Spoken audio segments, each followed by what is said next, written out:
we have to define what marriage is and what love is. Otherwise, we're not going anywhere. All right? What I usually do is, this is what I do. My husband and I actually my new book is going to be about marriage. I have a few books I've written. And my husband and I just started this. We have a weekly radio show now in Denver. And we've been talking a lot on the air about marriage. So I have this thing that I do if a young couple comes to me, which happens often, and they're getting married. So often one of the rabbis, at the synagogue I'm associated with there, JHAH Israel. So often they're marrying somebody, but they want me to do like premarital stuff with them, explain the wedding ceremony, and talk about marriage. So we always tell people, if only couples would spend as much time planning their marriages as they did their weddings, then people would be a lot better off. So I sit them down, and my first session with a young couple, I called Scare Them Straight. I say in my mind, okay? I don't tell them that, okay? So they sit down, this like young, innocent, happy, engaged, completely naive couple, all right? Sitting there. So this is what I do. I say to them, okay, of all the people walking to the chuppah, how many get divorced? So what do they say? About half, 50%. It's actually, they're factoring in our parents who are still married, all right? So in the statistics, really, if you got married since 1982, it's really closer to 60%. But let's be generous, we'll say half. Of the half who stay married, I ask them, what percentage have a happy marriage?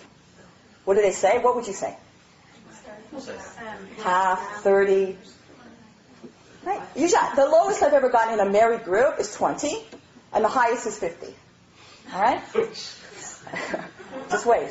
So I just did a Shabbaton in Detroit with 200 teenagers. By choice, all right? And can I tell you, before I got on, the guy who was head of this whole NCSY thing, he said to me, he goes, okay, they have short attention spans. He goes, how long is your talk usually? I go, 45 minutes to an hour. He goes, no.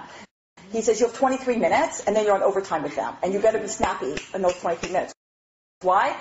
Because their attention span is about as long as an episode of Friends, without the commercials, okay? Really. On the DVD, and then you're on overtime with them.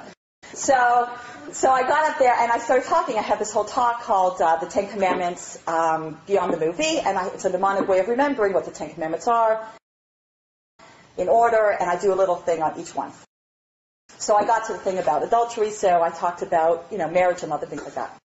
So I said to them the same thing. I threw out to them. And of all the people who stay married, what percentage would you say have a happy marriage? So who are they thinking of? Their parents. You know what they said? 1%, 2%, 5%. It took me a while till I got them up to 10. Really? Pardon? It's very sad. So, and they're not stupid, these kids. They're not stupid. They know you're not like happy, happy, happy all the time. They know things go through ups and downs, but that's what they're saying.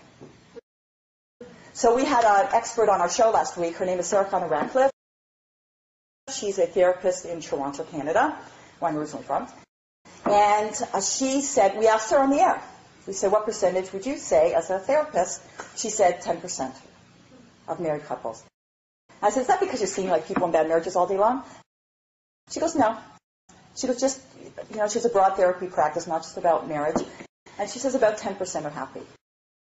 So now I have this young couple who came to me who are getting married, right? And they're thinking, why did we come to this crazy lady? All right? Because I'm telling them, half the people get divorced.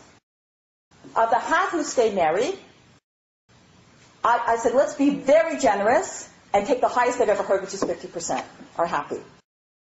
So I said, if all the people walking to the chuppah, only 1/4 are going to end up, and we're being very generous, in a happy marriage. I go, so let's learn. You don't want to be a statistic. So let's learn what marriage is.